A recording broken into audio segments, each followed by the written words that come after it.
से क्लीयरेंस ये सारे तोरा किसी मुंड खेल नहीं घर बस चुपचाप लोक देख भाई मोर कह कथा कहीदेले 5,000 टे कम कर 10,000 कही से ठीक आसता लाइन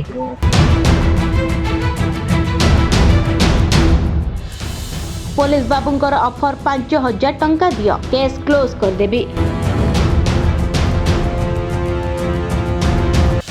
कोर्ट कचेरी आउ चक्कर लगाइबाकू पड़िबो नाही।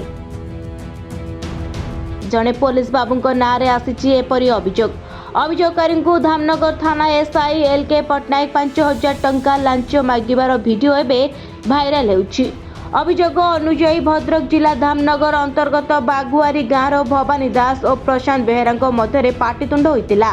एने उभयଙ୍କ पक्षरु थाना रे एतला होइतिला पर उभयଙ୍କ भितरे बुझामणा होई समाधान पर 3 तारिख रे उभयଙ୍କର दस्तखत और टिप चिन्ह थिबा दरखास्त थाना रे दिया जाइतिला। केस तदंत करुवा धामनगर थानार एसआई एलके पटनायक यार फायदा नेबा पाई पर दिन ग्राम रक्षी को साथी नहीं बागुआरी रे पहुंची। प्रशांत बेहेरा 5,000 टंका देले तांको नारे कौनसी केस हेबो नाही कि तांको कोर्ट कचेरी चक्कर लगाइबाकू पड़िबो नाही बोली एसआई जनक कहितबा अभियोग होइछि, जार वीडियो एबे भाइराल हेबार लागिछि। तेबे एठारे प्रश्न उठुछि उभय पक्षर समाधान हेला परे एसआई जनक काहेकि के उद्देश्य रखी गाँ को जाई बेआईन भाव में टंका मागुथिले। ब्यूरो रिपोर्ट न्यूज दुनिया।